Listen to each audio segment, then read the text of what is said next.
ప్రభువునందు ప్రియ దేవుని బిడ్డలారా, నేటి వాక్య ధ్యానం కొరకు ప్రార్థించుకుందాం.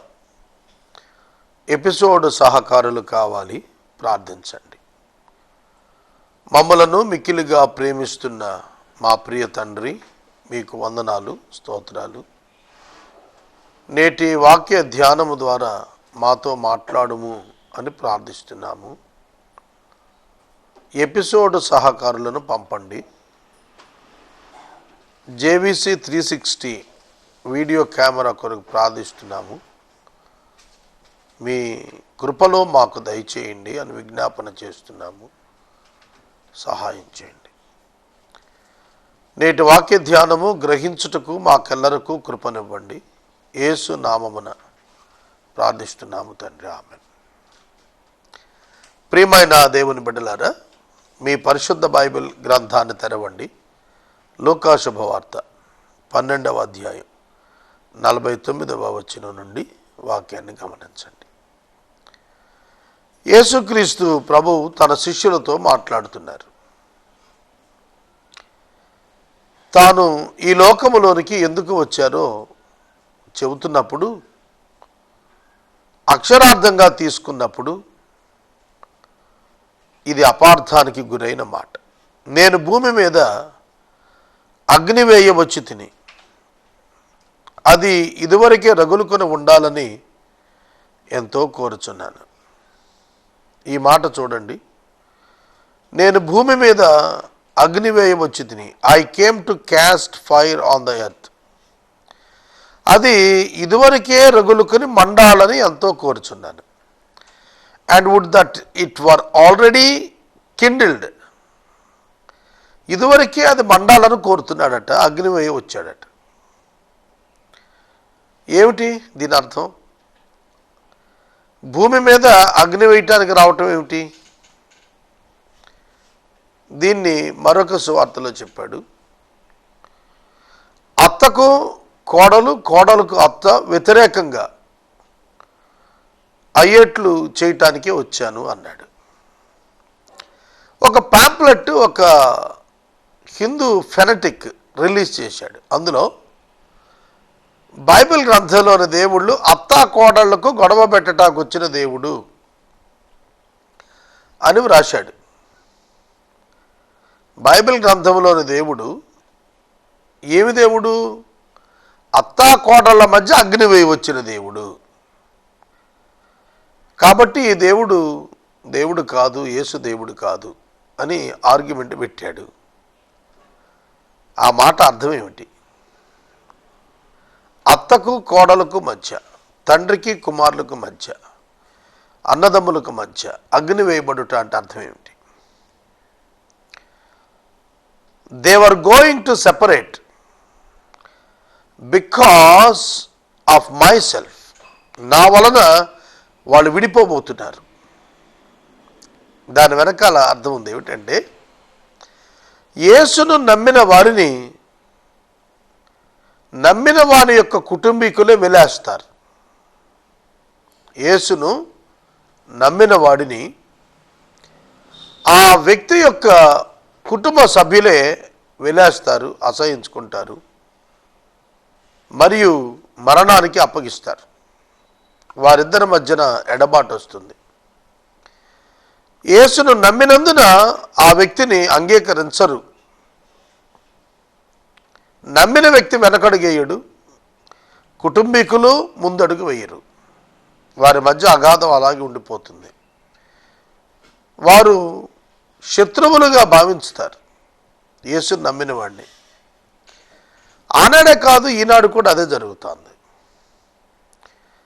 యేసును నమ్మిన వ్యక్తులను వారు ఏ యొక్క విశ్వాసము నుండి వెలుపట్టుకు వచ్చారో ఆ విశ్వాసాన్ని అవలంబించేవారు వెలివేయుట, తిరస్కరించుట ఇప్పటికీ జరుగుతుంది.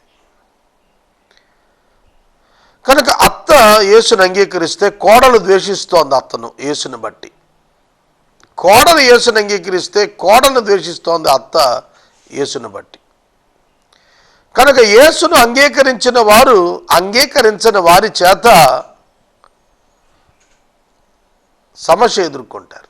అదే అన్నాడు ఆయన, నేను అగ్నివేయ వచ్చి తిని అంటే వారిద్దరి మధ్య పొసగదు, ఎందుకంటే నన్ను అంగీకరించితే లోకం నన్ను వారిని అంగీకరించదు. అదే చెప్పాడు. అయితే నేను పొందవలసిన బాప్తిస్మం ఉన్నది, అది నెరవేరు వరకు నేను ఎంతో ఇబ్బంది పడుతున్నాను. I have a baptism to be baptized with, and how great is my distress until it is accomplished. ఆ బాప్తిస్మం నేను పొందే వరకు కూడా ఇబ్బంది పడుతున్నా, యాతన పడుతున్నా, అది నేను పొందాల్సింది ఉందన్నాడు.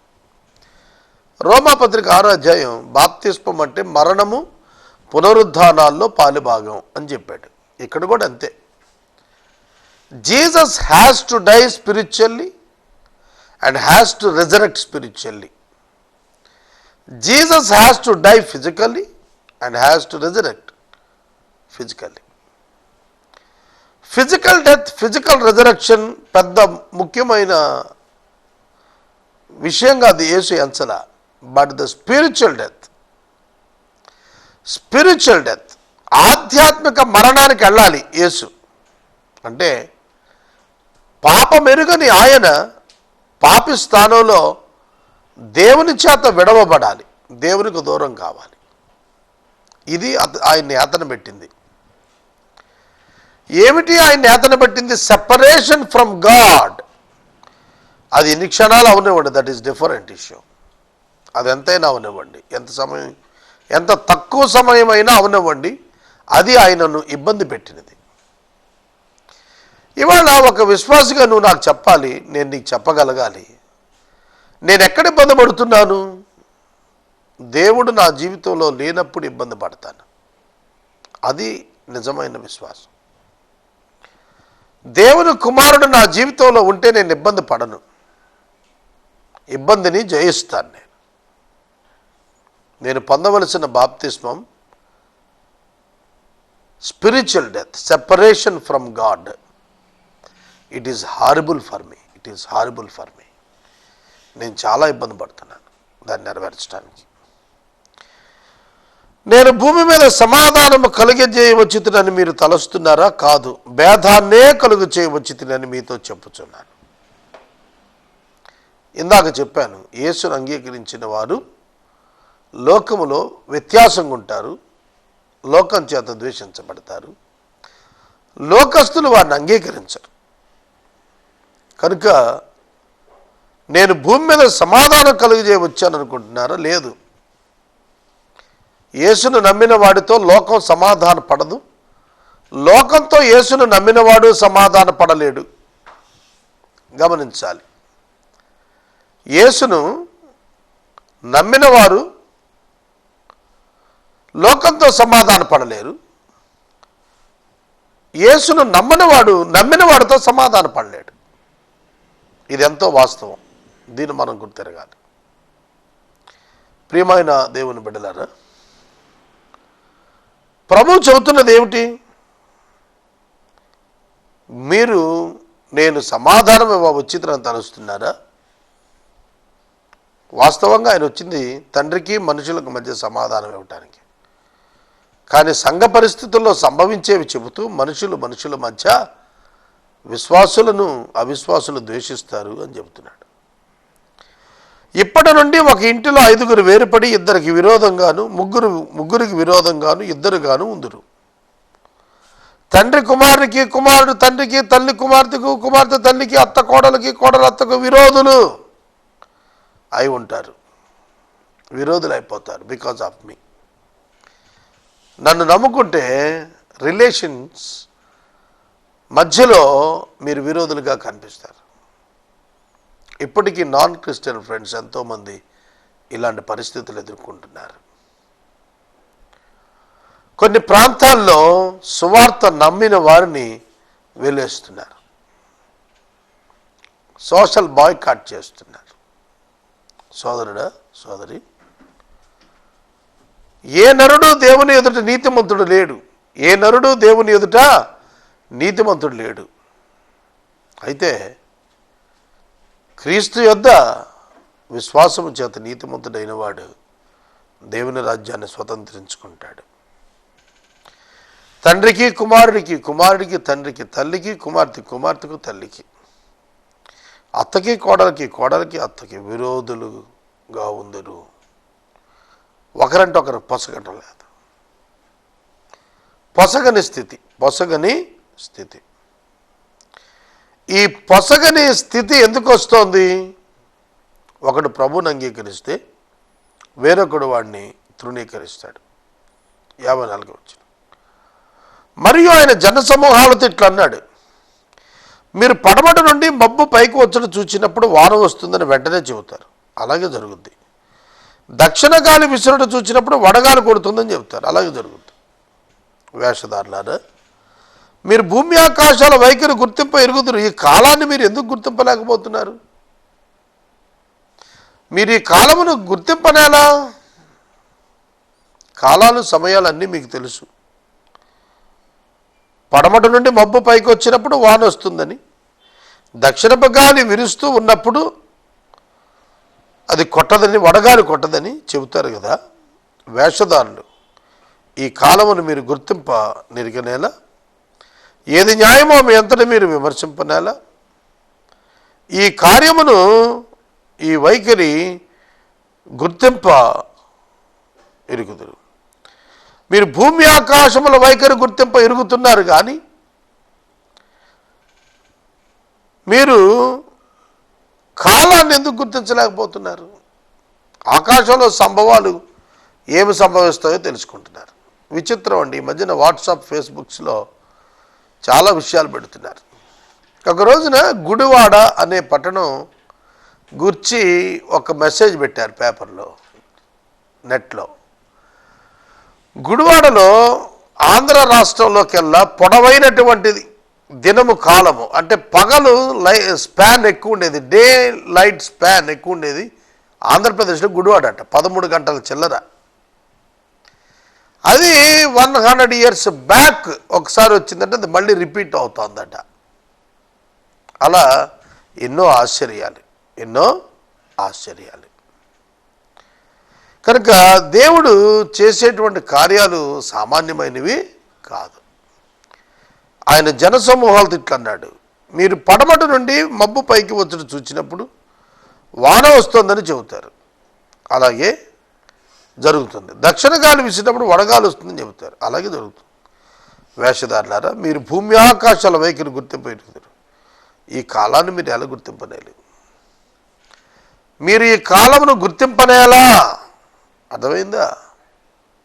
మీరు ఈ కాలమును గుర్తింపనేలా? ప్రభు వచ్చిన కాలం, ఆయన చేసిన అద్భుతాలను గురించినటువంటి వివరణలు తెలిసిన కాలం, ఆయన బోధనను వచ్చినటువంటి కాలం. కనుక మరి ఆయనే దిగి వస్తే ఆయన ఎందుకు గుర్తించలేకపోయారు? ప్రకృతిని గుర్తించిన మీరు ప్రభువును, సృష్టికర్తను ఎలా గుర్తించలేకపోయారు? ఏది న్యాయమో మీ అంతటి మీరే విమర్శింపనేలా? మీ దృష్టికి ఏది మేలైతే, ఏది మంచిదైతే అదేనా? మీరేది విమర్శ చెబితే అదేనా? మీరేది తీర్పు తీరిస్తే అదే వాస్తవమా? Your judgement must be a unique one, ఒక ప్రత్యేకమైనదిగా ఉండాలి. 57వ వచనంలో ఏది న్యాయమో మీరే విచారింపనేలా? విమర్శింపనేలా? వాదించువానితో కూడా అధికారి ఎదుగు నీవు వెళుచుండగా అతని చేతిలోని తప్పించుకున్నట్టుకు త్రోవలోనే యత్నం చేయము, లేదా ఒకవేళ అతను నిన్ను న్యాయాధిపతి యొద్దకు ఈడ్చుకుపోతాడు. న్యాయాధిపతి నిన్ను బంట్రోతుకు అప్పగిస్తాడు, బంట్రోతు చెరసాల్లో వేస్తాడు. నువ్వు కడపటి కాసు చెల్లించే వరకు లోపలికి రావు, వెలుపలికి రానే రావని నీతో నిశ్చయంగా చెబుతున్నాను. గమనించండి, న్యాయాధిపతి యొద్దకు వెళ్ళే లోపటే సమాధాన పడమంటున్నాడు. కోర్టులో ఒక దినాన నేను గేట్స్లో చూచాను, settle outside paper, A4 papers మీద వెలుపట రాజీ పడమని చెప్పి రాసి పెట్టారు. ఎందుకు? జడ్జి ముందుకు వెళ్తే జడ్జి శిక్ష వేసేస్తాడు, కాబట్టి ముందస్తుగానే సమాధాన పడటం మంచిది. యేసుక్రీస్తు ప్రభువు వారి యొక్క సింహాసనం దగ్గర తీర్పు కొరకు నుంచున్న తర్వాత నా క్షమాపణ ప్రభు అని అంటాక లేదు. You have to go to the wait for the judgement. కనుక న్యాయాధిపతి నిన్ను బంట్రోతుకు అప్పగిస్తాడు, ఒకవేళ నీ సహోదరుడు కనుక నీ యొక్క నేరం నీ మీద మోపితే. అందుకే మీరు before you stand before the judge you must settle the things. నీవు నీ శత్రుత్వాన్ని రూపుమాపుకోవాలి. అది ప్రభు దగ్గర చూచాం. ప్రభువుకు ఎంతోమంది శత్రువులుగా భావించారు, వారే శిలువ దగ్గర సాక్షులయ్యారు. ఆ తరువాత క్రైస్తవులుగా అనేక మంది అందులో మారారు. ద మెసేజ్ ఆఫ్ క్రైస్ట్, క్రీస్తు యొక్క సందేశం అనేకుల బోధన తీసుకొని వచ్చింది, మార్పును తీసుకొని వచ్చింది. ఈ యొక్క న్యాయాధిపతి ఏం చేస్తున్నాడట? న్యాయాధిపతి ఎదుకు ఇడ్చుకుని పోతాడు. న్యాయాధిపతి నిన్ను బంట్రోతుకి ఇస్తాడు, బంట్రోతు నిన్ను కాపలా కాల్చి చెరసాలకి ఇస్తాడు. నీవు కడపటి కాసు చెల్లించే వరకు వెలుపలికి రావని నీతో చెప్పుచున్నాను. నీవు కడపటి కాసు చెల్లించే వరకు వెలుపటికి రావు. What does it mean? కడపటి కాసు ఇంకెక్కడ చెల్లిస్తాడు? చెరసాల్లోకి వెళ్ళిన వాడు ఇంకా where he will earn nowhere. అది శాశ్వతం కాబోతుంది. ప్రభు అయిన యేసుక్రీస్తు వారిని రక్షకునిగా అంగీకరించకపోతే ఆ జీవితాలు శాశ్వతంగా నష్టపోతాయి. తర్వాత దేవుని యొక్క వాక్యంలో యేసు చెబుతున్న బాప్తిస్మము దేవునికి దూరమై ఆధ్యాత్మిక మరణం పొందుట, దేవునితో తాను పరిశుద్ధుడు గనుక సంబంధాన్ని నెలకొల్పుట. ఈ రెండు హైపోస్టాటిక్ యూనియన్ యొక్క గొప్పతనం. ఈ హైపోస్టాటిక్ యూనియన్ సంపూర్ణ మానవత్వాన్ని, సంపూర్ణ దైవత్వాన్ని తెలియజేస్తున్నాయి. ఇది మనం గుర్తెరగాలి. న్యాయాధిపతి నిన్ను బంట్రోతులకు మార్గంలో నీవు పశ్చాత్తాపడకపోతే, సరిదించుకోకపోతే, సమాధాన పడకపోతే అప్పగించేస్తాడు. బంట్రోతుని చెరసాలు వేస్తాడు. కడపటి కాసు చెల్లించే వరకు బయటికి రావు. ఇది ఎటువంటి మాట?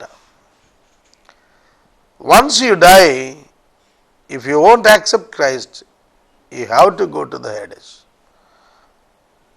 యేసును అంగీకరించకుండా శారీరక మరణానికి వెళ్ళిన వారు they has to go to the Hades.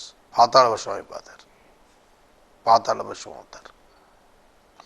దయచేసి గుర్తుపెట్టుకోండి, దేవుడు మనల్ని ఘనమైన స్థితిలో ఉంచాలని ఆయన కోరుకుంటూ ఉన్నాడు. ఈ యొక్క 49వ వచనం నుండి 59వ వచనం వరకు మనం చదివాం. ఇందులో ఒక మాట ఆకర్షించాలి. ఏమిటంటే, ఇప్పటి నుండి ఒక ఇంటిలో 5గురు వేరుపడి ఇద్దరికి విరోధంగా ముగ్గురు, ముగ్గురికి విరోధంగా ఇద్దరుగా ఉంటారు. Family dispute. పరిశుద్ధాత్మ దేవుడు రక్షించబడిన వారి హృదయాల్లో నివాసం ఉంటూ వాళ్ళను సెపరేట్ చేస్తాడు. గొల్లవాడు గొర్రెలను మేకలను వేరుపరిచినట్లు, క్రీస్తు గొర్రెలను మేకలను వేరుపరిచినట్లు విశ్వాసులను అవిశ్వాసులను వేరు చేస్తాడు.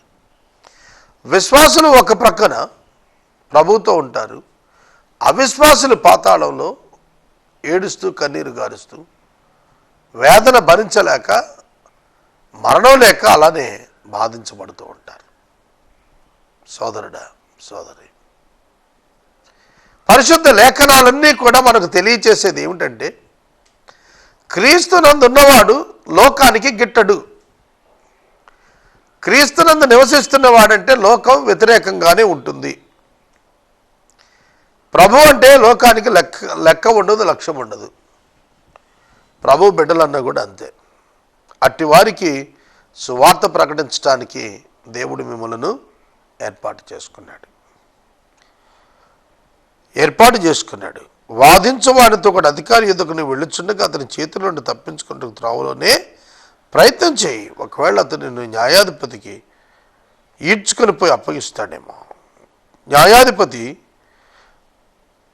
నిన్ను చెరసాలలో వేసే ప్రమాదం ఉంది, నీవు గనుక నీతిగా లేకపోతే.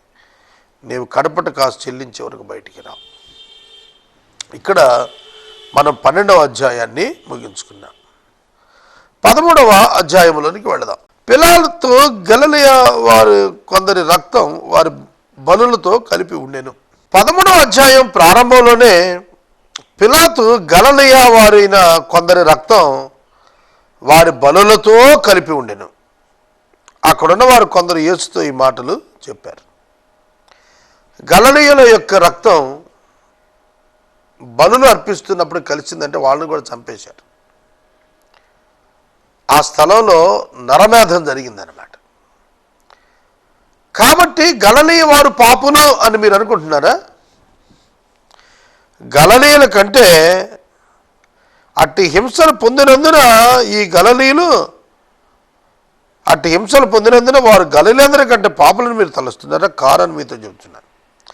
మీరు మారు మనసు పొందని ఎడల మీరు కూడా అలాగే నశించిపోతారు. ఇక్కడ చాలా గంభీరమైన సత్యాలు ఉన్నాయి, మనం ఆలోచించాల్సింది. ఆ కాలాన అక్కడున్న కొందరు యేసుతో చెప్పితే గలిలయులు అట్టి హింసలు పొందారు కనుక గలిలయులు అందరికంటే తక్కువ వారు పాపులను మీరు అనుకుంటున్నారా? అలా కాదు. యోబు గ్రంథంలో కూడా మనం ధ్యానం చేస్తున్నప్పుడు నేను నీతిమంతుడిని, నాలో ఏ తప్పిదం లేదు అనే భావంలో ఒక విశ్వాసిగా అతడు, మిగతా వాళ్ళంతా ఏదో పాపం చేసి ఉంటారు అందుకని శిక్ష అనుభవిస్తున్నారు అనే భావంతో అక్కడ ఉన్నటువంటి స్నేహితులు కనిపిస్తారు. ఇక్కడైతే వాక్యంలో చెబుతున్నాడు, వాళ్ళు పాపులను మీరు తలుస్తున్నారు, వాళ్ళు కాదు పాపులు. మారు మనసు పొందకపోతే మీరు కూడా అట్లాగే నశిస్తారు. అప్పుడు తెలుస్తుంది ఎవడు పాప అనేది. మారు మనసు పొందని వారు శిక్షకు వెళతారు. మారు మనసు పొంది ప్రభువునందు విశ్వాసం ఉంచిన వారు శిక్ష తప్పించుకొని నిత్యరాజ్యానికి వెళతారు. గలిలయులు హింసించబడినందున వాళ్ళు పాపులని మీరు తలుస్తున్నారా? అలాంటి యాటిట్యూడ్ ఉందా? ఎవరికైనా శ్రమలు వస్తున్నాయి అంటే వాళ్ళు పాపం చేశారనే అర్థం. అదే అర్థం కానక్కర్లేదు. దైవ ప్రణాళిక చొప్పున కూడా కొందరి జీవితాల్లో కొన్ని అనుకరణవి దేవుడు అనుగ్రహిస్తాడు. మరియు సిలోయములోని గోపురం పడి చచ్చిన 18 మంది యెరూషలేములో కాపురం ఉన్న వారందరికంటే అపవాదులను తలంచున్నారా? కాదని నేను మీతో చెబుతున్నాను. మీరు మారు మనసు పొందని ఎడల మీరు కూడా నశిస్తారు. మారు మనసు పొందని ఎడల మీరు నశిస్తారు. ఇది సందేశం. మారు మనసు పొందని ఎడల మీరు నశిస్తారు. మరియు ఆయన వారితో ఉపమానం చెప్పాడు. ఒక మనుషుల ద్రాక్ష తోటలో అంజూరపు చెట్టు ఒకటి నాటబడి ఉన్నది. అతడు దాని పండ్లు వెతక వచ్చినప్పుడు ఏమీ దొరకలేదు గనుక అతడు, ఇదిగో 3 ఏళ్ల నుండి నేను అంజూరపు చెట్లను పండ్ల వెతుకు వస్తున్నాను, ఏమీ దొరకలేదు, దీన్ని నరికేయమన్నాడు. అందువల్ల ఈ భూమి ఏల వ్యర్థమైపోవాలి అని ద్రాక్ష తోట మాలితో చెప్పాడు. అయితే వాడు, అయ్యా నేను దాని చుట్టూ తవ్వి ఎరువు వేస్తాను, ఈ సంవత్సరం కూడా ఉండని, అది ఫలించునని, లేని ఎడల నరికించివేమని అతనితో చెప్పాను. ఇక్కడ ద్రాక్ష తోటలో అంజూరపు చెట్టు ఏమిటి? అంజూరపు చెట్టు మనం చూస్తున్నప్పుడు ఇశ్రాయేలుకు సూచన, ద్రాక్ష తోట సంఘానికి సూచన. కనుక ద్రాక్ష తోటలో అంజూరపు చెట్టు సువార్త ద్వారా రక్షణ పొందినటువంటి యోధా వ్యక్తి. అతడు మారు మనసు పొందకుండా ధర్మశాస్త్రం ప్రకారమే జీవిస్తే అతనికి రక్షణ వల్ల ఏం ప్రయోజనం ఉండదు అనేది చెబుతున్నాడు. అట్టివానికి దేవుడు అవకాశాలు ఇస్తున్నాడు మారు మనసు పొందటానికి. యజమానుడు అంటున్నాడు, ఈ స్థలం దండగా, కాలం వృధా, దీన్ని నరికిచ్చేయమన్నాడు. తోటమాలు అడుగుతున్నాడు, ఇంకా ఒక్కసారి ఉంచయ్యా, I will try my level best, నేను చేస్తాను ప్రభు, ఏదో విధంగా అది మొలకెత్తేటికి చేస్తాలే, దాన్ని ఇంకా ఉంచమంటున్నాడు. యజమానుడైతే కాలం వద్దు, కొట్టేయమంటున్నాడు. కానీ ఒక సేవకుడిగా, యజమానుని యొక్క సేవకుడిగా ఉండి ఆ చెట్టు ఉంచమని తోటమాలు అడుగుతున్నాడు. దేవుడైతే ఇజ్రాయేలును కొట్టివేయాలని, కానీ తోటమాలి క్రీస్తు అడ్డగిస్తున్నాడు. మోషే దగ్గర దేవుడు చెప్పాడు, సీనాయి నుండి దిగొచ్చిన తర్వాత, మోషే, ఇజ్రాయేలీలు నన్ను విసిగిస్తున్నారు కానీ వాళ్ళందరినీ చంపేస్తా, నీ సంతానం నుండి ఇజ్రాయేల్ని తీసుకొస్తా, నా వాగ్దానం ఏం కరప్ట్ అవ్వదు, నువ్వు ఇజ్రాయేలీడివే కనుక. దానికి మోషే ఒప్పుకోలే. మోషే అందొకటే, దేవా నువ్వు వాళ్ళని తీసుకురాలేక మధ్యలో చంపేశావు, చేర్చలేకపోయావు అని అపవాదం వస్తుంది, అలా వద్దు, అలా వద్దన్నాడు. రక్త సంబంధికుల కొరకు ప్రాకులాడాడు, వారి రక్షణ కొరకు ప్రాకులాడాడు మోషే. ప్రియమైన దేవుని బిడ్డలారా, దేవుని వాక్యము చొప్పున నేను మనవి చేస్తున్నాను. తోటమాలి బ్రతిమలాడబట్టి నరికించబడవలసిన చెట్టు ఆగింది, అంటే కృప చూపబడింది. మనకు కూడా అంతే, ఒక దినాన్ని మనం వెళ్ళిపోవాలి. ఇంకా మారు మనసు లేకపోతే ఇది అనుకూల సమయం, ఇది రక్షణ దినం. ప్రార్థన చేస్తాను.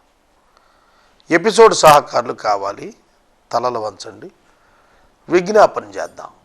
మమ్మల్ని మిక్కిలుగా ప్రేమిస్తున్న మా తండ్రి వందనాలు. వాక్యము విన్న బిడ్డలను దీవించండి, ఎపిసోడ్ సహకారాలను పంపండి. మిమ్మల్ని అర్థం చేసుకోవటం క్రైస్తవులకు సహాయం చేయండి. యేసు నామమును వేడుచున్నాము తండ్రి, ఆమేన్. తండ్రి అయిన దేవుని ప్రేమ, కుమారుడైన యేసయ్య కృప, పరిశుద్ధాత్మని యొక్క అన్యోన్య సహవాసం సదా మనకు తోడైనను గాక, ఆమేన్.